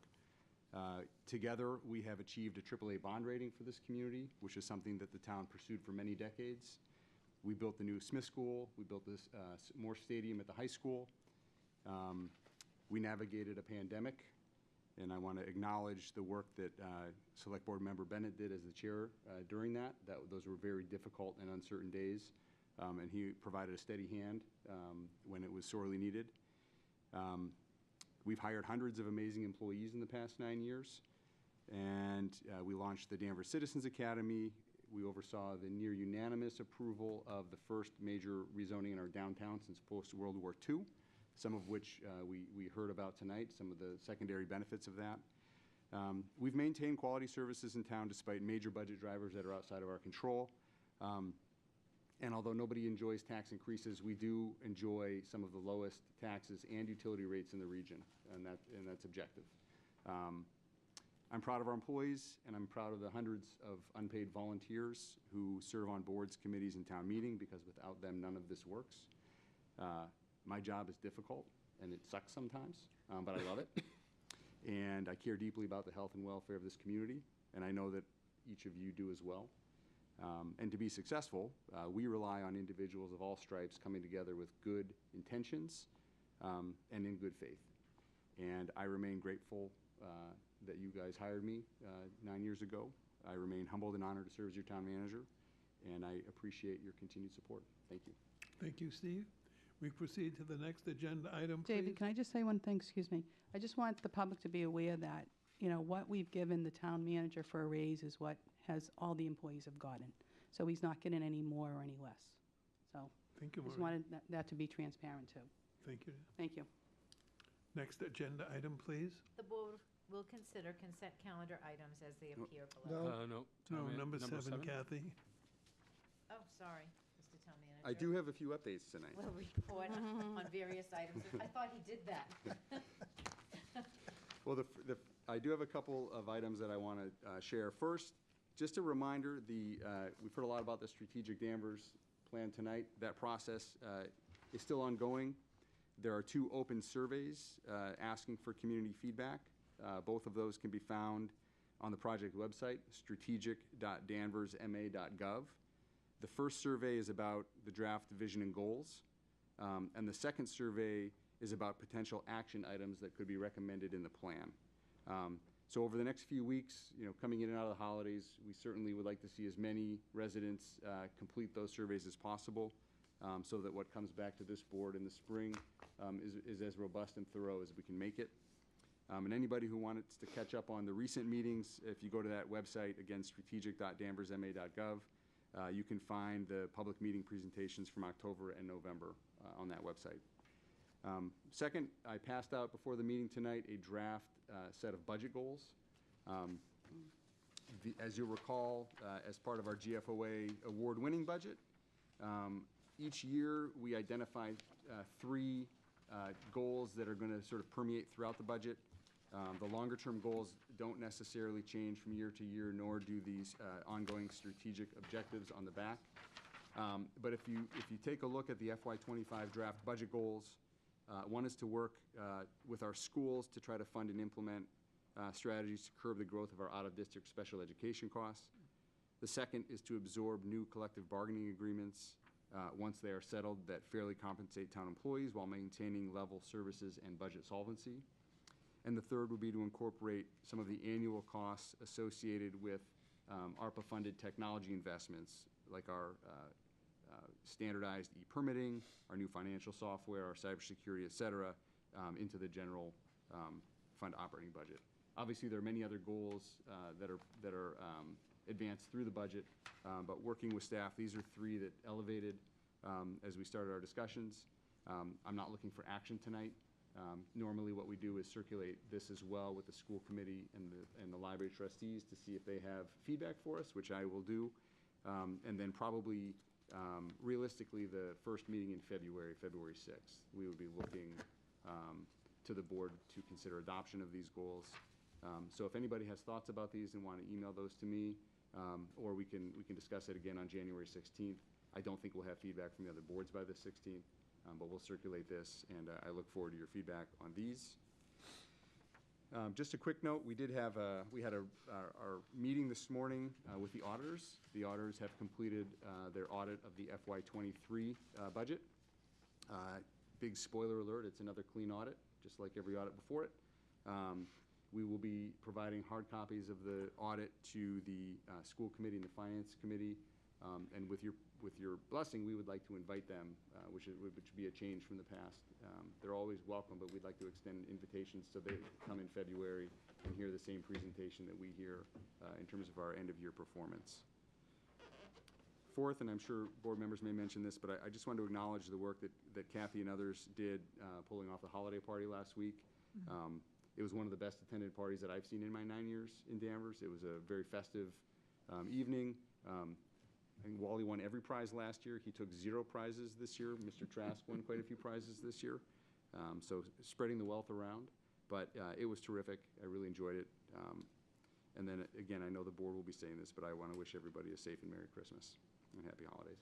Thank you, Steve. Let me see, Matt. He stepped out for a minute. Okay, Maureen, Okay, a couple of things, thank you. Consent calendar? the what? We're doing the Oh. consent calendar or doing comments? No, forgive me. We're doing, Maureen, let me postpone and Sure, Madam hold that Clerk, thought. would you please get organized and attend to item number 8? This is my fault, I apologize. The board will consider consent calendar items as they appear below. So or on the moved. back. With the addition of agenda item 3. Correct. Thank you, Gart. As amended. As amended, there's a motion. Is there a second? Second. Thank you. And is there discussion on the motion? Hearing none. All in favor? Aye. Aye. All opposed? It is a vote. And now, where are Now we? we are at correspondence, select board new business, previous new public business, updates, and select board closing comments. Okay, back to Maureen. All if we right, could, I'm back please. again. Thank you very much, Mr. Chairman. Number 1, Falcon Fest was a great success with our first parade in the square. Thank you for all the volunteers that did that. Please consider donating to them. I heard today, which I think they've talked about, that there will be a bonfire of trees, January 13th. Stay tuned for more events. January 1st, the Rail Trail Annual First Walk is a yearly thing that they do. It's a great way to start off the new year, seeing friends, walking, getting out there, getting some exercising. They're also always looking for donations, too. I wanted to thank also the town clerk and Ian Freitas and Lee King for all their hard work with the Christmas gathering at the Berry Tavern. And please get the word out there for next year that we see more business owners coming. It was nice. It was a lot of employees, but there was a few. We need more business owners to come, so great job, Kathy and her group. Thank you. I'd like to wish Dan Bennett a happy birthday today. Also, there was a wonderful luncheon today with the Kiwanis Club and the Rotarians. I saw Wally's mother there. She looked wonderful. And thank you for all the organizers there. Feel free to always come to the clubs, join the clubs. It's a great way to hear about it. The other thing, if it was okay with you, Mr. Chairman, is if we could do a moment of silence for Al Finicaro, who passed away Sunday night. He was a business owner and a resident of Danvers for over 58 years. I've never met such a more caring man who was devoted so much to his wife Dora and daughters Danielle and Darcy and all his grandchildren. My sincere condolences to the whole Finicaro family who has worked for the town and the Robert family. Rest in peace, Al. If we could just have a moment of silence for him.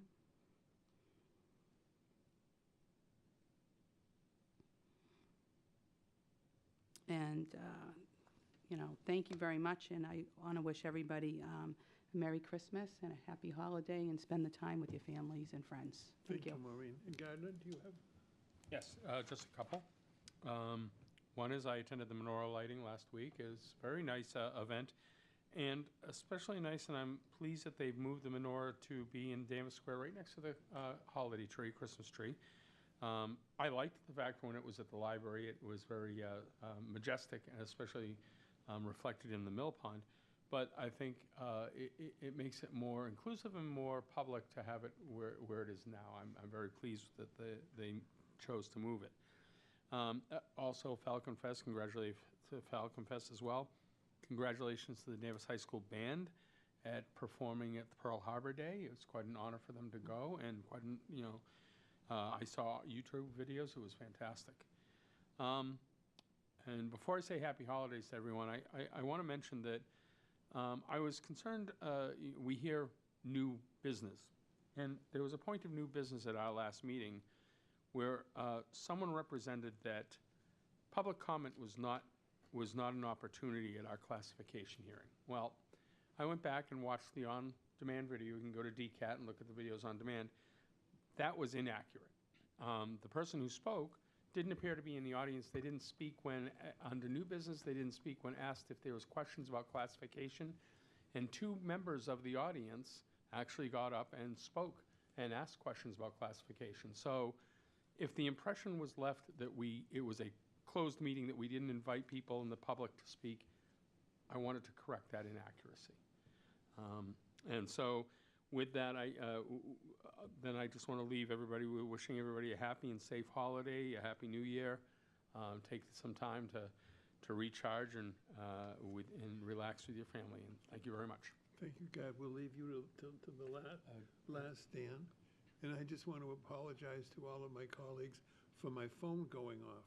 I have 2 new hearing aids, and they are controlled by my iPhone. And so I've been able to hear everyone tonight, and you've been able to hear with 2 phone calls that came to me. That's enough about my hearing aids.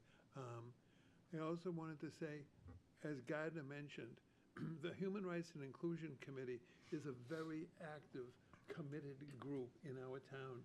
The menorah, I think, was 10 or 11 years down on the library lawn, and I thought it was wonderful, relocated up to CVS, and I think many or most of us were there. That committee is now in the process of planning the annual Martin Luther King celebration, which is not only a Martin Luther King celebration, but it is a diversity and inclusion event, which has been kind of the highlight of the public work of the committee, and that will be happening right around Martin Luther King's birthday. So in any event, also, I'm concerned about senior citizens like me who remain in isolation. I just ask you please to consider the Danvers Senior Center belongs to you. It has a welcoming group that work there. There are lovely people that go there, and there is always a place for you, and there are several food events during the course of every week. Also, Danvers YMCA is a very welcoming place with all kinds of programs for older people. Our Peabody Institute Library, I think, is probably one of the signature properties in town, and the inside is lovely, and there are places to sit and read. I don't think you're supposed to talk, but I think if you look around, you could find a place to talk. My message is that who's the head federal health guy? Surgeon General of the United States 4 months ago announced that loneliness is a contagious and epidemic system in the United States today, especially for seniors. Please don't stay isolated. And finally, I think that the annual town report is now out, and I don't know whether I don't know who works with Ann on that, but what a masterful, beautiful piece of artwork that is, and that's it for me. And Dan, do you have? Sharon Clement and Erica Oh, Di Matt? Donato, David, What? you asked, Erica Di Donato and Sharon Clement are the other 2 who work with Ann on the annual report. Oh, good, thank you, Steve. Matt, did you have comments? Yeah, just 2 things. So yesterday there was a significant storm on the East Coast, and it impacted Danvers with winds. There was a number of communities nearby that had significant power outages. I just want to commend Danvers Electric for their proactive vegetation management to kind of minimize. There was an outage, a small outage in the, well, not to the people that lived along Collins Street, but considering the strength of the storm, it could have been a lot worse. So kudos to Danvers Electric for their work year-round. And then just to echo my fellow board members, just wish everyone a joyous holiday season, and then a safe and happy New Year. That's all I have. Thank you. Thank you very much, Matt. And we just left with you, Dan. Thank you, Mr. Chairman. If I may take the liberty, I'd like to read a letter that was written by Environmental Massachusetts, sent to the governor, and as a private citizen, I signed this letter. Each year, 26 million metric tons of polystyrene foam are produced worldwide, much of it for the purpose of single-use disposable items like beverage cups and food containers. Thousands of tons of plastic are ending up in landfills or in the ocean, where marine animals consume it, damaging their intestines and causing painful and unnecessary deaths. And because less than 3% of polyurethane gets recycled in the U.S., every time we throw it away, we have to make more. This process is energy intensive and polluting, requiring petroleum and a host of other highly polluting ingredients that can leach into our food and drink. In fact, the U.S. Department of Health and Human Services has listed styrene, the chemical release from these containers, as a potential carcinogen. It is just not good for us or the planet, and when safer and more sustainable alternatives exist, there's no reason to keep using it. So that's pretty much the letter that was sent to Governor Healy to take a step towards zero waste future. And with that, when you see a veteran, please thank them for their service. And before we do close, I would to follow up on Dan's letter at our next select board meeting, Not the next. the following, the second meeting in January, there are some citizens who want to present and to discuss with the board their concerns about styrofoam, and I suspect at that time we may have some comments and suggestions from the Board of Health with respect to the issue. Thank you. That's correct, Steve. Thank you, Dan. You're welcome. Hearing nothing else, I think we will adjourn, and thank you all for being here tonight. This is getting to be fun, and I'm coming to the end of my term, so You can do it again. good night. Good night. Have a good holiday. Thank you, Kathy. Enjoy. I'm sorry I No, didn't dear, make I the gotta- party. Yeah, it's all right. I know, that's all right. It was good. Good night. Kind of was Good work night. in the room Good night, David. anyways. Yeah, I'm actually I hope your car resigning starts from for my you position. I tomorrow. can't do it anymore. Your car Live in starts